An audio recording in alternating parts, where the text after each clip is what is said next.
राम की पैड़ी पर हम मौजूद हैं। सरयू नदी का किनारा है और राममय हो चुका माहौल है, क्योंकि अयोध्या नगरी प्रभु श्री राम के स्वागत के लिए तैयार हो रही है।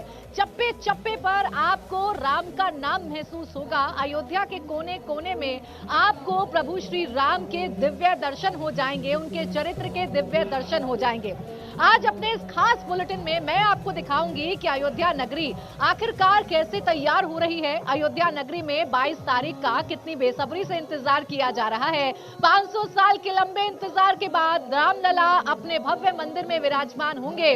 उस वक्त अयोध्या में कैसा माहौल होगा और उससे ठीक पहले अभी अयोध्या अपने आप को कैसे तैयार कर रही है और ये अयोध्या कैसे त्रेता युग वाली अयोध्या नजर आ रही है, ये आज मैं आपको दिखाऊंगी। इसके साथ ही साथ आज मैं आपको ये भी बताऊंगी कि अयोध्या नगरी में जब 22 तारीख को वीवीआईपी मोमेंट होगा, रामलला अपने भव्य मंदिर में विराजमान होंगे, तो कैसे पूरी अयोध्या नगरी को एक किले में तब्दील कर दिया गया है। सिक्योरिटी के कितने तगड़े इंतजाम किए गए हैं, परिंदा भी बिना इजाजत के पर मार नहीं पाएगा, कुछ इस तरीके के इंतजाम किए गए हैं। वो भी एक एक तस्वीर आज आप इंडिया टीवी पर देखेंगे। लेकिन उससे पहले आइए दर्शन कर लीजिए उन सोने के द्वारों की जो रामलला के मंदिर में लगाए जाएंगे। उसकी पहली झलक हम आपके सामने रखने जा रहे हैं। आपको तस्वीरें दिखा रहे हैं इस वक्त। ये वो सोने के दरवाजे हैं जो रामलला के मंदिर में लगकर उसकी शोभा को बढ़ाएंगे, शोभा में 4 चांद लगाएंगे।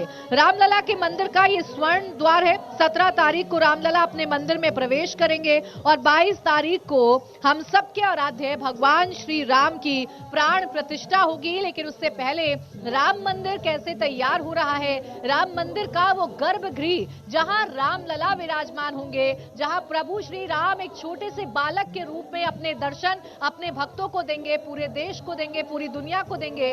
वो गर्भगृह हर दिन सुंदर हो रहा है, हर दिन उसकी सुंदरता में 4 चांद लग रहे हैं और इसे भव्य और दिव्य बनाया जा रहा है सोने के दरवाजों के साथ। तो एक तरफ भगवान श्री राम के आगमन को लेकर मंदिर को तैयार किया जा रहा है, तो वहीं दूसरी तरफ आपको ये भी जानकारी दे दें कि सिर्फ अयोध्या को सजाया या संवारा नहीं जा रहा है। अयोध्या में सिर्फ और सिर्फ सुंदरता पर ध्यान नहीं दिया जा रहा है या अयोध्या के विकास पर ध्यान नहीं दिया जा रहा है, बल्कि अयोध्या में सुरक्षा के पुख्ता इंतजाम किए गए हैं। ये तस्वीरें इस वक्त आपके सामने हैं, 3 तस्वीरें आपके सामने हैं। कैसे अयोध्या को एक अभेद्य किला बना दिया गया है, ये तस्वीरों को देखकर अंदाजा लगा सकते हैं। चप्पा चप्पा इस वक्त चौकस है, चप्पे चप्पे पर सुरक्षा बलों की नजर है।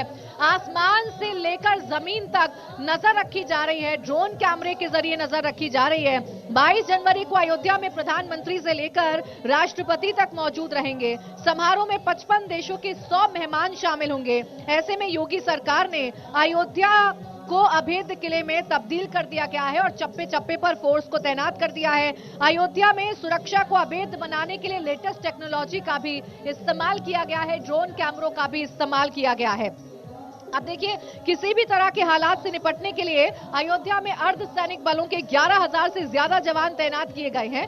3 डीआईजी, 17 एसपी, 100 डीएसपी और 325 इंस्पेक्टर की ड्यूटी अयोध्या में लगाई गई है, ताकि अयोध्या के माहौल को कोई खराब ना कर सके। जब वो पावन अवसर आएगा, जब 500 साल का लंबा इंतजार खत्म होगा, उस वक्त अयोध्या का माहौल सही बना रहे, अयोध्या के माहौल में तनाव पैदा ना हो, लॉ एंड ऑर्डर की स्थिति ठीक रहे, जो वीवीआईपी आ रही हैं उनके मूवमेंट के लिए जो व्यवस्था की गई है वो भी अभी से दुरुस्त की जा रही है और वीवीआईपी के सुरक्षा के लिए भी खास इंतजाम किए गए हैं। खास इंतजाम ऐसे हैं कि प्राण प्रतिष्ठा समारोह के लिए एनएसजी ट्रेंड यूपी पुलिस के 200 खास जवानों को डिप्लॉय किया गया है। तो अयोध्या को कैसे एक अभेद्य किला बना दिया गया है, अयोध्या में कैसे सुरक्षा के पुख्ता इंतजाम किए गए हैं, आइए आपको दिखाते हैं मेरे सहयोगी पवन नारा की एक रिपोर्ट।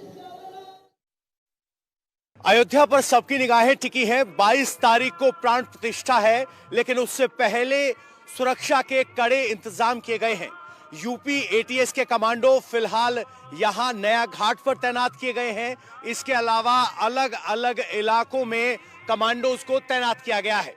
आपको बता दें, यूपी एटीएस के कमांडो ही राम मंदिर परिसर में स्थायी तौर पर तैनात किए गए हैं, जिनकी जिम्मेदारी एंटी टेररिस्ट ऑपरेशंस रही है, यानी किसी भी तरीके की चूक से बचने के लिए पहले ही सभी कदम उठा दिए गए हैं और सभी बड़े बड़े स्थानों पर इस तरीके से ये बुलेट प्रूफ व्हीकल के साथ अपने कंप्लीट अटायर के साथ यूपी एटीएस की टीमें तैनात हैं।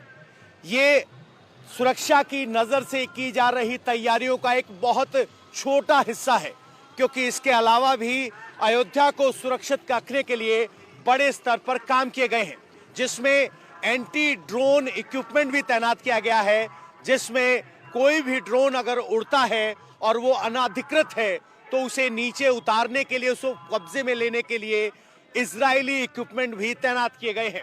यानी कोशिश ये है कि 22 तारीख की प्राण प्रतिष्ठा से पहले सुरक्षा चाक चौबंद हो और उसके बाद जब लाखों भक्त यहां पहुंचेंगे तो अयोध्या की सुरक्षा हमेशा चुस्त दुरुस्त रहे।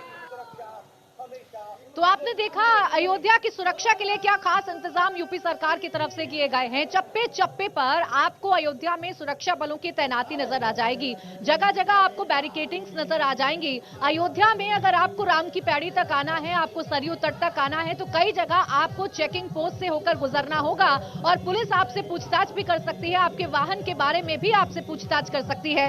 इसके अलावा तीसरी आंख के जरिए भी नजर रखी जा रही है। 10,000 सीसीटीवी कैमरे एक्टिव कर दिए गए हैं। आसमान से 1,000 ड्रोन कैमरे निगरानी करेंगे। ये सारे कैमरे एआई टेक्नोलॉजी से लैस हैं और सेंट्रल सर्वर से जुड़े हैं। आर्टिफिशियल इंटेलिजेंस चेहरों की पहचान करेगा, जो भी संदिग्ध होगा उसे पकड़ा जाएगा। तो देखिए, सिर्फ मैन्युअली पूछताछ नहीं की जा रही है, बल्कि एआई कैमरों के जरिए भी नजर रखी जा रही है और अगर कोई संदिग्ध इन एआई कैमरों में पकड़ा जाता है या कैद होता है तो फिर उससे भी पूछताछ की जाएगी।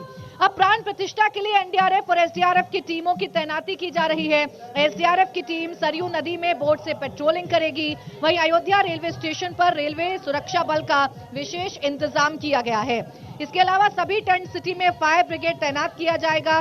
पुलिस फोर्स पूरे शहर की पेट्रोलिंग तो करेगी ही, इसके साथ ही वो बाहरी लोग आएंगे उनका वेरिफिकेशन भी किया जाएगा। सीसीटीवी से कोने कोने की निगरानी की जाएगी। 20 से 22 जनवरी के मध्य अयोध्या में उन्हीं लोगों को आने की अनुमति होगी जिन्हें श्री राम जन्मभूमि तीर्थ क्षेत्र ट्रस्ट के द्वारा 22 जनवरी के लिए आमंत्रित किया गया है। तो ऐसे अयोध्या को तैयार किया जा रहा है। अभी की अगर आप बात करेंगे, आज की अगर आप बात करेंगे तो देखिए, मकर संक्रांति का स्नान किया जा रहा है और आज भारी भीड़ अयोध्या में देखने को मिल रही है श्रद्धालुओं की। लेकिन इन सबके बीच भी लगातार जो सुरक्षा बल हैं वो पूछताछ कर रहे हैं और ये कोशिश की जा रही है कि अयोध्या में व्यवस्थाएं अभी से दुरुस्त की जाएं ताकि 22 जनवरी को किसी भी प्रकार से कोई दिक्कत ना हो पाए। अब आईजी अयोध्या जोन प्रवीण कुमार का क्या कहना है, आइए आपको सुनवाते हैं।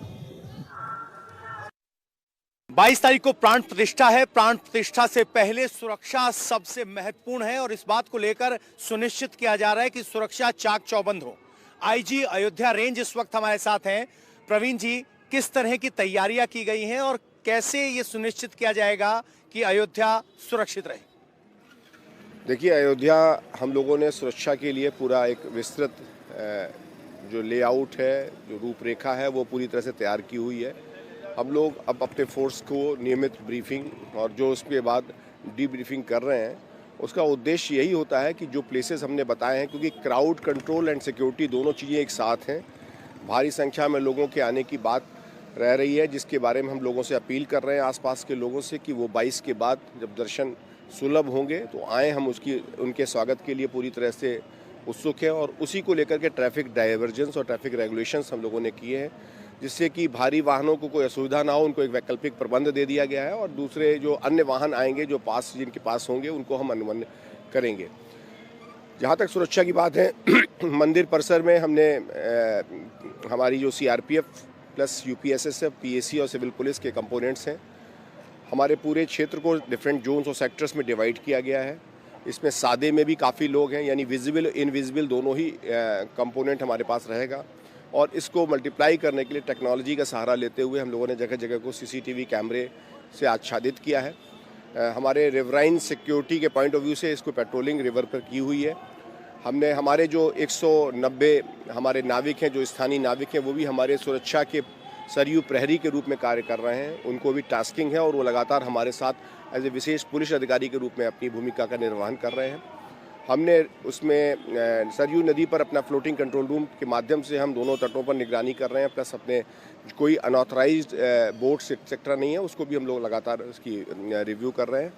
साथ साथ जो हमारा कंट्रोल रूम येलो जोन हमारे जो हमने कंट्रोल रूम बनाए हुए हैं वहाँ पे डिफरेंट सीसीटीवी कैमरों की फीड और उसमें जो सेलेक्टेड प्लेसेस हैं वहाँ पे एनपीआर कैमरों के थ्रू हम व्हीकुलर मूवमेंट को भी मॉनिटर करते हैं और साथ साथ में आर्टिफिशियल इंटेलिजेंस की टेक्निक का इस्तेमाल करते हुए जो टारगेटेड टास्किंग दी जाती है उस पर भी लोग कार्रवाई कर रहे हैं।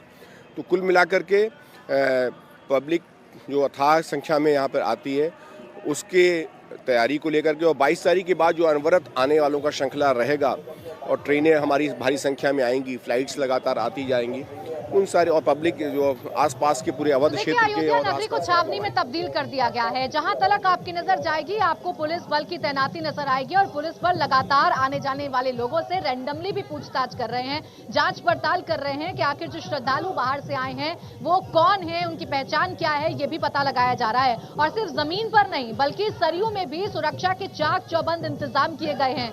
आज स्नान किया जा रहा है मकर संक्रांति का, आज भी श्रद्धालुओं की भारी भीड़ अयोध्या में देखने को मिल रही है। कैसे बोट के जरिए पेट्रोलिंग की जा रही है, आइए आपको दिखाते हैं मेरे सहयोगी पवन नारा की एक रिपोर्ट। सरयू घाट को सुरक्षित रखना भी पुलिस के लिए एक बड़ा टास्क है। इसके लिए सभी नाविकों को पार्टनर बनाया गया है, सभी को आई कार्ड जारी किए गए हैं और वो पुलिस के साथ मिलकर यहां नजर रखेंगे। इतना ही नहीं, 2 स्पीड बोट भी सरयू घाट पर तैनात की गई हैं और इस तरह का सरयू घाट का एक अलग कंट्रोल रूम बनाया गया है। अगर आप इसमें पीछे देखेंगे तो आपको यहाँ चारों दिशाओं का कैमरा नजर आ रहा होगा। ये अलग अलग दिशाओं से 4 कैमरे यहाँ लगे हुए हैं जो लगातार नजर बनाए रखने के लिए यहाँ पर हैं। इसके अलावा एसडीआरएफ के जवान भी यहाँ तैनात रहेंगे और जो भी नाव में यात्री आएंगे उन पर नाविक नजर रखेंगे। यानी पुलिस अपनी पेट्रोलिंग के अलावा अयोध्या वासियों के सहयोग पर भी बहुत कुछ भरोसा कर रही है और उन्हें अयोध्या की सुरक्षा का पार्टनर बनाया गया है।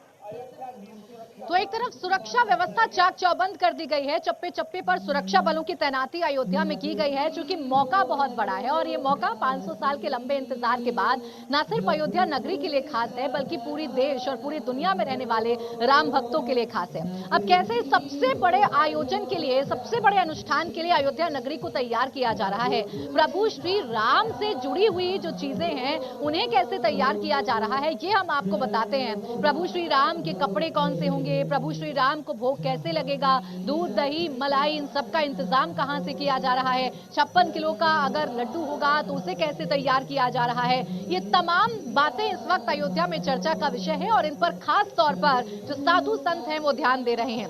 रामलला के मुख्य पुजारी सत्येंद्र दास इसके बारे में क्या बता रहे हैं, आइए आपको सुनवाते हैं। प्रभु रामलला की पूजा विधि तय है, प्रभु रामलला के वस्त्र तय हैं, प्रभु रामलला के भोग तय हैं। वो क्या है? मुख्य पुजारी जी इस वक्त हमारे साथ हैं। भोग की व्यवस्था क्या है? प्रभु श्री राम को कितनी बार भोग लगता है और भोग में कौन से दिन क्या हो, ये कैसे तय होता है? भोग में 2 प्रकार के, एक राजभोग, एक बाल भोग। बाल भोग होता है जो संक्षिप्त में दिया जाता है और राजभोग होता है जो पूरा होता है। इसमें सवेरे हमारे यहाँ भोग लग करके रामलला को और रबड़ी का भोग लगता है सवेरे और पेड़ा का भोग लगता है। इसके बाद दोपहर में सभी प्रकार दाल चावल पूड़ी सब्जी दिन के अनुसार और तिथि के अनुसार परिवर्तन होता है। जैसे अमावस्या है और पूर्णमासी है तो इनमें पूड़ी सब्जी और तस्मई बनती है और उस और दिनों में दाल चावल रोटी सब्जी ये सब बनता है। तो ये राजभोग और दोपहर में हो गया। फिर जब 2 बजे यह बाल भोग पेड़ा के किया जाता है और पंचमेवा किया जाता है। एक के बाद शाम के संध्या में सब वही पेड़ा और पंचमेवा भोग लगता है और फिर शाम के जो शयन के पहले यह भोग लगेगा। वो वही यह दिन रहेगा जैसा जो पूर्णमासी होगी और अमावस्या होगा तो वही तस्मई और पूड़ी और सब्जी यह लगता है, नहीं तो वही दाल चावल पूड़ी सब्जी सब बनता है। इस प्रकार से सुबह से लेकर के। तो आपने सुना खास तैयारी इस बड़े अनुष्ठान के लिए की जा रही है। अब आपके लिए जानना बड़ा दिलचस्प होगा कि प्रभु श्री राम को भोग के लिए जो दही, दूध, मलाई, रबड़ी चढ़ाई जाती है, आखिर वो कहां से आती है, कैसे शुद्धता का ख्याल रखा जाता है, उस दूध, दही, मलाई को आखिर तैयार कैसे किया जाता है और वो कैसे भगवान के लिए पहुंचाई जाती है, कैसे भगवान को उससे भोग लगवाया जाता है। देखिए, मंदिर के पास एक दुकान में ही इस भोग का निर्माण होता है, भोग की सामग्री को बनाया जाता है। सीताराम यादव जी की 3 पीढ़ियां भगवान के लिए यानी भगवान श्री राम के लिए भोग को तैयार करती आ रही हैं। अब किस तरह से भोग तैयार होता है, कैसे पवित्रता और शुद्धता का ख्याल रखा जाता है, एक रिपोर्ट आपको दिखाते हैं। इस वक्त हम रामलला जन्म स्थान के बेहद करीब हैं और दिखने में जो आपको साधारण सी दुकान दिखाई दे रही है, ये दुकान असाधारण है, क्योंकि इस दुकान से रामलला को लगने वाले भोग में इस्तेमाल होने वाली रबड़ी, दूध और दही यहीं से जाती है। ये सीताराम जी की दुकान है।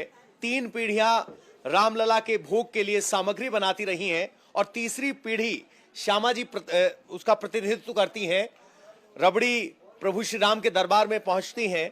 मैम, एक भव्य मंदिर बन रहा है, भोग जो लगता है उसकी रबड़ी आप तैयार करते हैं, आपके लिए कितना गर्व का विषय है? और जब रबड़ी तैयार करते हैं तो क्या क्या ध्यान रखते हैं? जी, हम लोग रामलला का भोग प्रसाद देते हैं। हम लोग बहुत उत्साहित भी हैं और अपने को भाग्यशाली समझते हैं कि हमारे हाथ का बना हुआ रामलला को भोग प्रसाद मिलता है। रोज नित्य के बाद जो है हम लोग साफ सफाई से, पहले हमारे पिताजी बनाते थे, अब हम बनाते हैं, बाबा बनाते थे, तीसरी पीढ़ी हम लोगों की है और हमारे पिताजी राम जन्मभूमि के गवाह भी रह चुके हैं, बाबा भी रह चुके हैं, गवाह रह चुके हैं। जब आपने उनसे सीखा कि कैसे रबड़ी बनानी है या दही, तो किन बात की हिदायत दी गई आपको? जी, पिताजी हमेशा कहते हैं रामलला का भोग प्रसाद है, बहुत साफ सफाई से बनाना है और हमें उसमें स्वच्छता का कोई मिलावट नहीं करना है, सब ध्यान में रखते हुए राम जी को। और ये भी है कि एक मूल्य जो निर्धारित है वही लिया जाता है, ये नहीं कि ज़्यादा कम करके।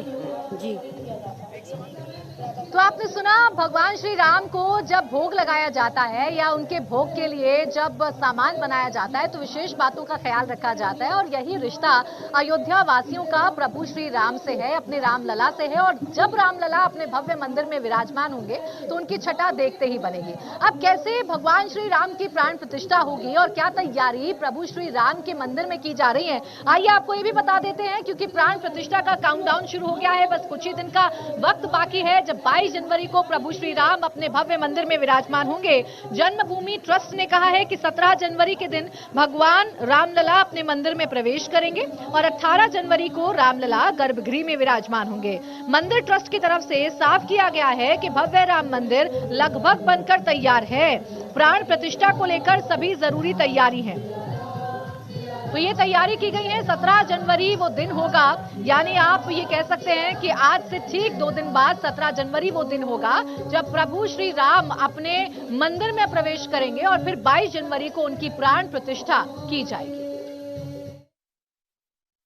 प्रतिष्ठा की दृष्टि से जो आवश्यक तैयारी है वो पूरी चल रही है। एक और भव्य मंदिर लगभग खड़ा हो चुका है, दूसरी ओर अयोध्या सज रही है, तीसरी ओर विधि विधान के लिए सभी लोग सिद्ध हैं। 17 के दिन भगवान रामलला अपने मंदिर में प्रवेश करेंगे। 18 के मुहूर्त पर वे स्वयं गर्भगृह में प्रवेश करेंगे।